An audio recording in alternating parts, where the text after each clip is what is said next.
ডেকে বলল, নবীজি এই মদিনা শহরে একজন যুবকের নাম বলা যায়, যখন কেউ যুদ্ধে পারে না এই যুবককে ভাড়া করে নিয়ে আসে। এ যুবক যে পক্ষে গিয়ে তরবারি উঁচু করে দাঁড়ায়, আল্লাহ ওই পক্ষে কালেম, ওই পক্ষে বিজয় দান করে দেয়। নবী আমার বললেন, নাম কি তার? বলে, নাম তার আমের বিন সাবেদ। মুসলমান না কাফের? বলে, কাফেরের বাচ্চা, কাফের কাটটা কাফের। নবী আমার ডেকে বলে, সাহাবীরা রে, ফজরের নামাজের পরে আমি যাব আমের বিন সাবেতের বাড়িতে। ফজরের নামাজ শেষ হয়ে গেল, আল্লাহর নবী আমের বিন সাবেতের বাড়ির উদ্দেশ্যে যখন রওনা করেছে, সাহাবায়ে কেরাম পিছনে পিছনে রওনা করলেন। নবী আমার ডেকে বলে, সাহাবীরা তোমরা কেন পিছু নিলে? সাহাবায়ে কেরাম ডেকে বলে, নবীজি আমের বিন সাবেদ তো হিংস্র যুবক, এ যুবককে যদি কোনো গর্ভবতী নারী দেখে তার গর্ভ খালাস হয়ে যায়। কোনো ছেলেরা দেখলে ভয় পেয়ে দৌড়ে পালায়। এ যুবকের সামনে আপনি যাবেন, একলা আপনাকে যেতে দেব না, আমরাও সাথে যাব। নবী আমার ডেকে বলে, সাহাবীরা আমি একা নই, আমার সাথে আছে আমার আল্লাহ। আল্লাহর নবী চলে গেল আমের বিন সাবেতের বাড়িতে। বাড়ির ভিতরে প্রবেশ করে দেখে একটা বৃদ্ধা মহিলা বসে আছে। নবী আমার সালাম দিলেন, আসসালামু আলাইকুম মা। মহিলা কথা বলে না। নবী আবার সালাম দিলেন, ওমা আসসালামু আলাইকুম। মহিলা কথা বলে না। নবী আবার সালাম দিলেন, মা আসসালামু আলাইকুম। মহিলা বলতেছে, তুমি কি আমার আমেরকে ভাড়া করতে এসেছো? আমার আমেরকে ভাড়া করতে হলে কিন্তু 10 বস্তা স্বর্ণের টাকা লাগে। তোমার কিসে টাকা আছে? রহমতের নবী আমার দাঁড়িয়ে বলে, মারে আমি আমেরকে ভাড়া করতে আসি নাই, আমি এসেছি কালেমার দাওয়াত দেওয়ার জন্যে। এ রাজশাহীর যুবকেরা, আজকে আমি তোমাদের মাঝে এসেছি কোন দলের পক্ষ থেকে ভাড়াটিয়া হুজুর হয়ে আসেনি, আমি এসেছি কালেমার দাওয়াত দেওয়ার জন্যে। দেখো তো কয়েকটা কথা শুনে চোখের এক ফোঁটা পানি ঝরে কিনা। আল্লাহর নবীর কথা শুনে মহিলাটা দাঁড়িয়ে গেল, ডেকে বলে, নাম কি তোমার? নবী আমার ডেকে বলে, মা নাম আমার মুহাম্মদ সাল্লাল্লাহু। বুড়ি ডেকে বলে, তুমি কি সেই মোহাম্মদ যে মোহাম্মদের কারণে যুদ্ধের দামামা বাজতেছে? তুমি কি সেই মোহাম্মদ যে মোহাম্মদের কারণে নারীদের ইজ্জত লুণ্ঠিত হয়? তুমি কি সেই মোহাম্মদ যে মোহাম্মদের কারণে মানুষের কোল খালি হয়, বইয়েরা বিধবা হয়? আল্লাহর হাবিব দাঁড়িয়ে বলে, মারে মোহাম্মদ কারো রক্ত নেওয়ার জন্য আসে নাই, মোহাম্মদ এসেছে ওমা আরসালনাকা ইল্লা রাহমাতাল লিল আলামিন।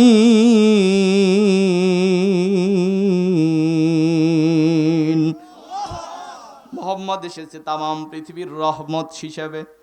বুড়ি দাঁড়িয়ে গেল, ডেকে বললেন, বেটা তুমি চলে যাও, আমার ছেলেকে কালেমার দাওয়াত দেয়া লাগবে না, কারণ আমার ছেলে বড় হিংস্র যুবক, তোমাকে পেলে তোমার কল্লা নামিয়ে ফেলতে পারে। রহমতের নবী আমার ডেকে বলে, মারে আপনার ছেলেকে একটু ডাক দেন, আমি আপনার ছেলের সাথে একটু কথা বলবো। আল্লাহর নবী যখন কথা বলেছে, বুড়ি বলে, বেটা তুই চলে যা, তুই আমার সন্তানের সাথে দেখা করতে আসিস না। নবী আমার ডেকে বলে, মা কেন? বলে, না আমার সন্তান বাড়িতে নাই। রহমতের নবী আমার ডেকে বলে, মারে তাহলে আমি চলে গেলাম, আমার আমের আসলে আমার আমেরকে বইল আমি আগামীকাল আবার আমার আমেরের বাড়িতে আসবো। আল্লাহর নবী যখন মা মা বলে চলে যাচ্ছে, ও মা আমি তাহলে চলে গেলাম। বুড়িটা দাঁড়িয়ে গেল, ডেকে বললেন, বেটা মোহাম্মদ, আমি তো শুনেছিলাম তুমি মানুষের ইজ্জত নষ্ট করো, আমি তো শুনেছিলাম তুমি মানুষের রক্ত ঝরাও, কিন্তু বেটা রে তুমি আমাকে যে কয়েকবার এই মুহূর্তে যে কয়েকবার মা বলে ডাক দিয়েছো, আমার আপন সন্তান এতবার আমাকে মা বলে ডাক দেয় নাই। বেটা তুমি চলে যাও। রহমতের নবী যখন চলে যায়, বুড়ি পিছন থেকে বলে, ও আরশের মালিক, আমি শুনেছিলাম মোহাম্মদ নাকি মানুষের ইজ্জত নষ্ট করে, কিন্তু মোহাম্মদ আমাকে মা বলে বারবার ডাক দিয়েছে, তুমি মোহাম্মদকে দেখে রাখো। আল্লাহর নবী চলে গেলেন। আমের বিন সাবেতের সকালবেলার ঘুম ভেঙে গেল। মায়ের কাছে দাঁড়িয়ে দেখে মা কান্না করতেছে। ও মা, তুমি কাঁদো কেন? আমার মতো সন্তান তাগড়া যুবক থাকতে তোমাকে কে মেরেছে বলো? কে তোমাকে কটু কথা বলেছে? কল্লা তার নামিয়ে ফেলবো মা, তার আগে তুমি বলো এত সুন্দর গ্রান তুমি কোথায় পেলে? আমাদের সমস্ত বাড়িতে এত সুন্দর গ্রান কে ছড়াইছে? বুড়িটা ডেকে বলে, বেটারে, যে মানুষটা আমাদের বাড়িতে আসার কারণে আমাদের বাড়িতে এত সুন্দর গ্রান ছড়াইছে, আমি তার নাম বলতে পারি, তবে তুমি কথা দাও তুমি তাকে মারবে না। আমের বিন সাবেত মাকে বলে, মারে কথা দিলাম যে মানুষটা বাড়িতে আসলে বাড়িতে গ্রান ছড়িয়ে যায়, ও মানুষটাকে কেন আমি মারতে যাব? জনম দুঃখিনী মা ডেকে বলে, বেটারে, ও মানুষটার নাম হলো আমের, ও মানুষটার নাম হলো মুহাম্মাদুর রাসূলুল্লাহ সাল্লাল্লাহু আলাইহি ওয়াসাল্লাম। আমের বিন সাবেত সাথে সাথে ঘোড়ার পিঠে উঠলেন, খোলা তরবারি নিয়ে বলে, মা, তুমি কি চাও মক্কা মদিনার অর্ধেক অংশ আমার নামে লিখে দেওয়া হোক বলে চাই? তুমি কি চাও সুন্দরী রমণী আমার সাথে বিবাহ দেওয়া হোক বলে চাই? ওমা, তাহলে তুমি আমাকে এই অফার থেকে বঞ্চিত করিও না। মানুষেরা ঘোষণা করেছে, কেউ যদি মোহাম্মদের কল্লা কাটতে পারে, জীবন্ত অথবা মৃতভাবে তাকে হাজির করতে পারে, তাহলে তাকে মক্কা মদিনার অর্ধেক অংশ লিখে দেওয়া হবে। তাহলে মোহাম্মদকে যদি আমি মারতে পারি, অর্ধেক অংশ আমি লিখে নিতে পারবো। মা, তুমি বলো কোন দিকে গেছে মোহাম্মদ? মা ডেকে বলে, বেটারে, মারতে আজকে যাওয়া লাগবে না, মোহাম্মদ বলে গেছে আগামীকাল আবার তোমার কাছে আসবে। আল্লাহর নবী চলে গেলেন। পরের দিন ফজরের নামাজের পরে নবী আবার রওনা করেছে আমের বিন সাবেতের বাড়িতে, কারণ আগামীকাল যুদ্ধ হবে। সকালবেলা যখন আমের বিন সাবেতের বাড়িতে যাচ্ছে, আমের বিন সাবেত রাস্তার মোড়ে মোড়ে লোক সেট করে রেখেছে, যে পাশ থেকে আসবে ও পাশ থেকেই তাকে হত্যা করব, পালিয়ে যেন যেতে না পারে। আল্লাহর নবী আবার চলে গেলেন আমের বিন সাবেতের বাড়িতে। গতকাল যে মহিলাকে 3 বার সালাম দিয়েছে, আজকে নবী ঢোকার সাথে সাথে মহিলা নবীকে সালাম দিয়ে দেয়। আল্লাহর নবী ডেকে বলে, মা, কোথায় আমার আমের বিন সাবেত? মহিলা ডেকে বলে, বেটা, আমি তোমার পা ধরে বলি, মোহাম্মদ তুমি ফিরে যাও, নিরাপদে চলে যাও। আমার ছেলে ঘুমাইছে, ছেলে যদি জাগ্রত হয় তোমার কল্লা কেটে ফেলবে, তুমি চলে যাও। নবী আমার ডেকে বলে, মারে, তোমার আমের বিন সাবেতকে একটা বার ডাক দাও, আমি কয়েকটা কথা বলেই চলে যাব। মহিলা বলে, না বেটা, না, ডাক দেওয়া যাবে না, তুমি চলে যাও। এমন সময় আমের বিন সাবেতের ঘুম ভেঙে গেল। মহিলার সাথে নবী আমার কথা বলছিলেন। আমের বিন সাবেত খোলা তরবারি নিয়ে এসে আল্লাহর নবীর কাঁধের উপরে ধরে বলে, কে তুমি? নবী আমার মাথাটা ঘুরে বলে, আমের রে, আমি হলাম তোমার নবী মুহাম্মাদুর রাসূলুল্লাহ সাল্লাল্লাহু আলাইহি ওয়াসাল্লাম। আমের বিন সাবেত ডেকে বলে, আমি তোমার কল্লা কাটবো। নবী আমার ডেকে বলে, আমের রে, না, বৈধ বাপের বৈধ সন্তানেরা কখনো নবী হত্যা করতে পারে না। আমের বিন সাবেতের মা ডেকে বলে, বেটা, আমি তো তোমার বাপের সাথে ভালোবাসার কারণে তোমার জন্ম হয়েছে, তুমি তো অবৈধ না, তুমি কেন নবী হত্যা করবে? রহমতের নবী নবীকে আমের বিন সাবেত বলে, তাহলে আপনি চলে যান, আপনি চলে যান। নবী আমার চলে যাবে। আমের বিন সাবেতের মাথার ভিতরে হাত দিয়ে বলে, আমের রে, দাওয়াত দেওয়ার দায়িত্ব আমার, কবুল করার দায়িত্ব আমার আল্লাহর। আগামীকাল তোমার নবী যুদ্ধে যাবে, তুমি যদি আসো আল্লাহ খুশি হবে, আমি নবীও খুশি হব, তোমাকে জান্নাতের জিম্মাদারি আমি নিয়ে নেব। আমের রে, তুমি যদি যুদ্ধে যাও মুসলমানদের বিজয় হবে। আমের বিন সাবেত বলে, না, আমি যাব না, আপনি চলে যান। রহমতের নবী আমার আমের বিন সাবেতের মাথার মধ্যে হাত দিয়ে বলে, আমের রে, দাওয়াত দেওয়ার দায়িত্ব আমার, কবুল করার দায়িত্ব আমার আল্লাহ। আল্লাহর নবী চলে গেলেন। আমের বিন সাবেত ঘরে চলে গেল। জনম দুঃখিনী মা কান্না করতেছে, আল্লাহ, মোহাম্মদ আগামীকাল যুদ্ধে যাবে, তুমি মোহাম্মদকে দেখে রাখো। পরের দিন যুদ্ধের দামামা যখন বেজে গেল, আল্লাহর নবী সাহাবীদেরকে নিয়ে যখন যুদ্ধের ময়দানে রওনা করেছে, আমের বিন সাবেতের মা বাড়ির উঠোনের ভিতরে গড়াগড়ি করে করে কান্না করতেছে। আমের বিন সাবেতের ঘুম ভেঙে গেল। ডেকে বলে, মা তুমি কেন কান্না করো? ডেকে বলে, বেটা এ কথা যদি জিজ্ঞেস করতে চাও তাহলে একটু মক্কা মদিনার অংশ দিয়ে ঘুরে এসো। আমের বিন সাবেত ঘোড়ায় উঠে রওনা করলো দেখার জন্য। লক্ষ্য করে দেখে মক্কা মদিনা যেন নীরব নিথর নিস্তব্ধ হয়ে গেছে। ছোট্ট ছোট্ট বাচ্চারা রাস্তার ধারে দাঁড়িয়ে আছে। আমের বিন সাবেত তাকায় দেখে মুরব্বী মানুষেরা কাঁদতেছে। জিজ্ঞেস করে, বুড়া কান্না করো কেন? বুড়াগুলা ডেকে বলে, আমের রে, আমাদের নবী গেছে যুদ্ধে, আমাদেরকে নেয় নাই। আমার নবী যদি শহীদ হয় তোমার চেহারা আমরা দেখতে চাই না। আমের বিন সাবেত দেখে দুধের বাচ্চা মায়ের বুকের দুধ পান করে না। মহিলাদেরকে জিজ্ঞেস করলো, তোমাদের বাচ্চা কেন দুধ পান করে না? মহিলারা ডেকে বলে, আমের রে, আমাদের দুধের বাচ্চার নবী জিহাদের ময়দানে গেছে, আমার নবী যদি শহীদ হয় তোমার চেহারা আমরা দেখতে চাই না। লক্ষ্য করে দেখে ছোট্ট ছোট্ট বাচ্চারা মসজিদের ভিতরে গড়াগড়ি করে। আমের বিন সাবেত বাচ্চাদেরকে ধমক দিয়ে বলে, কান্না করো কেন? বাচ্চাগুলো দাঁড়িয়ে বলে, আমের রে, আমার নবী গেছে জিহাদের ময়দানে, আমার নবী যদি শহীদ হয় তোর চেহারা আমরা দেখতে চাই না। আমের বিন সাবেতের মন যেন পরিবর্তন হয়ে গেল। ঘোড়া চালিয়ে বাড়িতে এসে মাকে ডেকে বলে, মারে চোখের পানি মুছে ফেলো, তোমার আমের যাবে জিহাদের ময়দানে। আমের বিন সাবেত যুদ্ধের পোশাক পরলেন, কালো একটা কাপড় দিয়ে নিজের শরীরটাকে ঢেকে নিলেন যেন কেউ আমাকে চিনতে না পারে।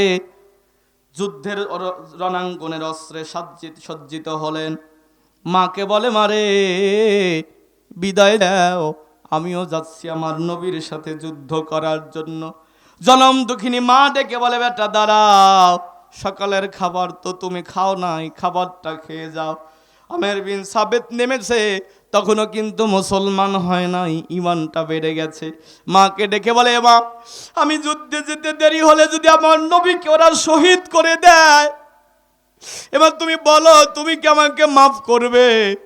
মা ডেকে বলে, বেটারে না, মোহাম্মদকে যদি ওরা শহীদ করে দেয় আমি তোমাকে মাফ করব না। বেটা ডেকে বলে, মারে তাহলে সকালের খাবারও আমি খাবো না, আমাকে যেতে দাও, যেতে বড় দেরি হয়ে যাচ্ছে। জনম দুঃখিনী মা এক মুঠ খাবার ছেলের মুখের ভিতরে দিয়ে বলে, বেটা চিবাইতে চিবাইতে জিহাদের ময়দানে চলে যাও, সকালবেলার এক মুঠ খাবার মুখের ভিতরে দিয়ে যাও। আমের বিন সাবেত মায়ের দায় এক মুঠ খাবার মুখের ভিতরে নিয়ে ঘোড়া চালিয়ে যুদ্ধের ময়দানে চলে গেল। উহুদ যুদ্ধ চলতেছে, সাহাবায়ে কেরাম শহীদ হয়ে যাচ্ছে, আল্লাহর হাবিব যুদ্ধ করতেছে। হঠাৎ করে পিছন থেকে একটা ঘোড়া ঢুকে গেল, পিছন দিয়ে দিয়ে কাছে গিয়ে নবী পাককে ডেকে বলে, ইয়া রাসূলুল্লাহ, আপনার আমের এসেছে জিহাদের ময়দানে। আল্লাহর নবী ডেকে বলে, আমের রে, আসতে বড় দেরি হয়ে গেছে রে আমের, তাকায়া দেখ আমার চাচা হানজালার লাশ পড়ে আছে, আমার চাচার কলিজাটা ছিঁড়ে ওরা কলিজাটা বের করে আমার চাচাকে মেরেছে।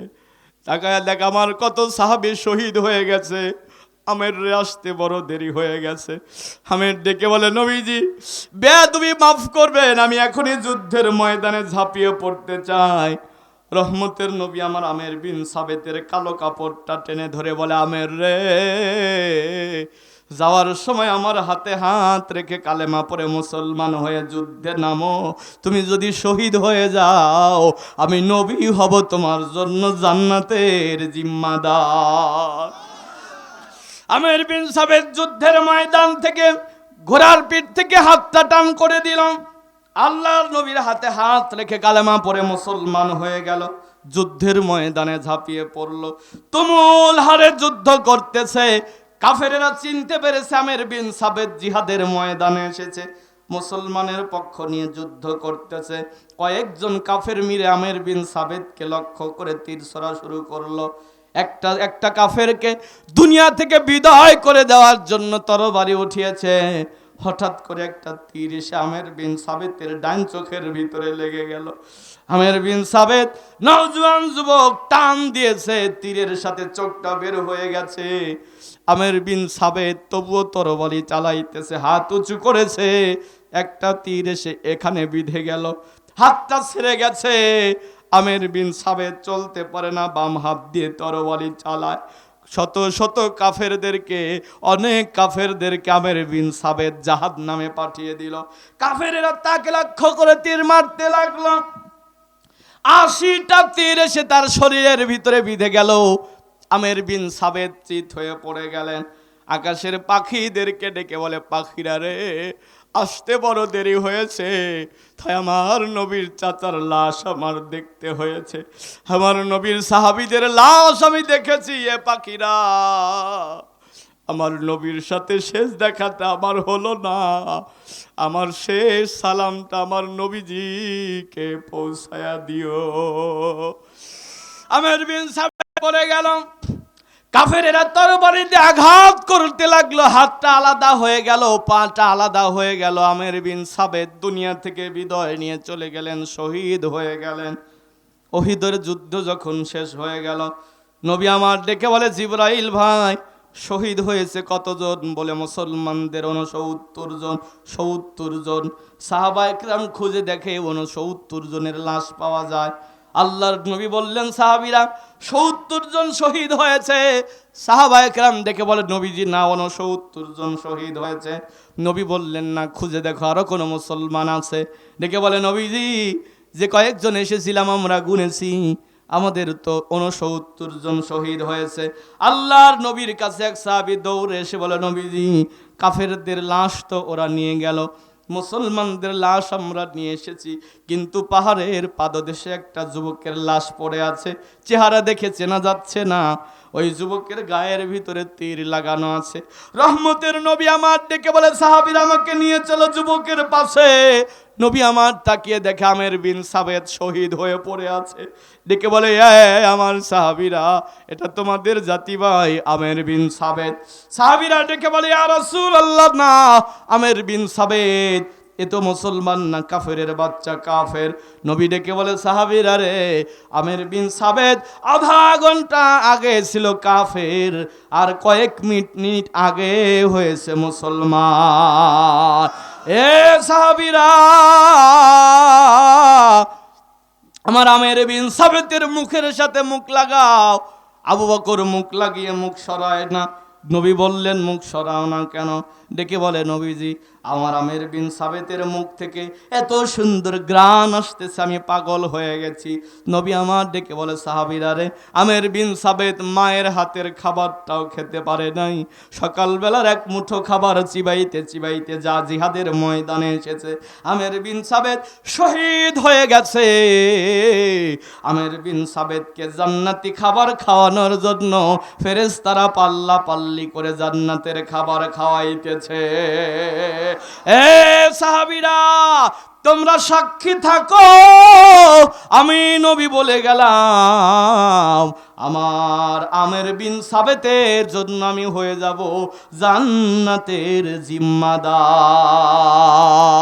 এ রাজশাহীর মুসলমান, এ গোদাগাড়ির মুসলমান, আমিও তো এসেছিলাম, নবীর দাওয়াতটা দিয়ে গেলাম। দাওয়াত দেওয়ার দায়িত্ব আমার, কবুল করার দায়িত্ব আমার আল্লাহর।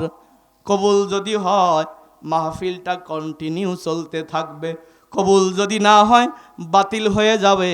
তোমরা কি চাও এই মাহফিলটা কিয়ামত পর্যন্ত বংশ পরস্পরায় যুবকেরা মাহফিলটা চালিয়ে যাক? এটা কি তোমরা চাও? কারা কারা চাও দুহাত তুলে আল্লাহকে দেখাও। লিল্লাহে তাকবীর, নারে তাকবীর। আল কোরআনের আলো এ সংসদে জালো। লিল্লাহে তাকবীর, নারে তাকবীর, লিল্লাহে তাকবীর। আল্লাহ তুমি কবুল করো পরে আমিন। হাতটা টান করেন, আল্লাহ কবুল করো পরে না আমিন। আরো জোরে বলেন আমিন, আরো জোরে বলেন আমিন। আয় আল্লাহ, তাহাজ্জুদের মুহূর্ত চলে এসেছে। আমরা চাই আমাদের বংশ থেকে বংশ পরস্পরায় এই তাফসির মাহফিলটা যেন কিয়ামত পর্যন্ত চলতে থাকে, আমরা পড়ি আমিন। সম্মানিত সুধী, আমরা চাই না? বাম হাতটা নামান, ডান হাতটা একটু ঝাঁকি দেন। আল্লাহ গুনাহ খাতা মাফ করে দাও, পড়ে না আমিন। জোরে বলে না আমিন। আল্লাহ এ মাহফিলটা কিয়ামত পর্যন্ত হোক। আমিও চাই, আমার যুবক বন্ধুরা, বৃদ্ধ বাবাজিরা সবাই চায়, চাই না আমরা? শুধু এই মুরব্বী দিয়ে একজন বাদ দিয়ে সবাই চাই না? যারা চাই হাত উঁচা করি, একটু নাড়া দেই। এ মাহফিলটা করতে গেলে কিছু খরচ হয় না? যারা বলেন হয় না? যুবকেরা তাদের কষ্টে উপার্জিত সম্পদ খরচ করে মাহফিলের আয়োজন করেছে। আমরাও চাই কিয়ামত পর্যন্ত মাহফিল থাকুক। আমরা যতদিন থাকবো মাহফিলে শরীক হব ইনশাআল্লাহ। আর কারো শরীক হব, হাতটা নারায় দেয়, নারায়ে তাকবীর, বলেন আমিন। শরীক হব তো ইনশাআল্লাহ। তাহলে হাতটা ঢুকান সেখানে, আমি ঢুকাই যেখানে। এর নাম হলো পকেট। দেন, পকেটে হাত দেন। কিয়ামত পর্যন্ত মাহফিল হোক আমরা চাই। আমরা কালেকশনের জন্য বলিনি, আমি যুবকদের অনুরোধেও বলিনি, আমার পক্ষ থেকে আমি আপনাদের কাছে বলছি, আমরা শরীক হয়ে যাই যেন কিয়ামত পর্যন্ত মাহফিলটা থাক। যার পকেটে টাকা আছে তার কাছে আমার দাবি আছে, যার পকেটে টাকা নাই তার কাছে আমার দাবিও নাই। যদি টাকা থাকে কিছু করে দিয়ে হলেও আমরা শরীক হয়ে যাই। সর্বনিম্ন 50 টাকা দিয়ে দেই না বাপ, আল্লাহ এটা কবুল করবে। নবীর মোহাব্বত আমাদের অন্তরে ঢেলে দিবে। আল্লাহ পাক এই ওসিলায় যেন আমাদেরকে মাফ করে দেয়, পড়ি আমিন। যে যা পারে একটু দিয়ে দেই। আল্লাহ পাক আমাদের এই দানগুলোকে কবুল করুক, এগুলোকে জান্নাতে যাওয়ার জরিয়া হিসেবে কবুল করুক, আমরা পড়ি আমিন। দুনিয়া থাকার জায়গা নয় রে দুনিয়া, দুনিয়া থাকার জায়গা নয়, দুনিয়া থাকার জায়গা নয় রে দুনিয়া, দুনিয়া থাকার জায়গা নয়, দুনিয়া থাকার জায়গা নয়। নাকের কাছে জীবন তোমার, মরণ ঘরের পিছে, পরাণ পাখি দিলে ফাঁকি সবই তোমার মিশে। নাকের কাছে জীবন তোমার, মরণ ঘরের পিছে, পরাণ পাখি দিলে ফাঁকি সবই তোমার মিশে। চোখ বুঝিলে একবার আর তো, চোখ বুঝিলে একবার আর তো ফিরাইবে না, দুনিয়া থাকার জায়গা না, দুনিয়া থাকার জায়গা নয় রে দুনিয়া, দুনিয়া থাকার জায়গা নয়, দুনিয়া থাকার জায়গা নয়। লা ইলাহা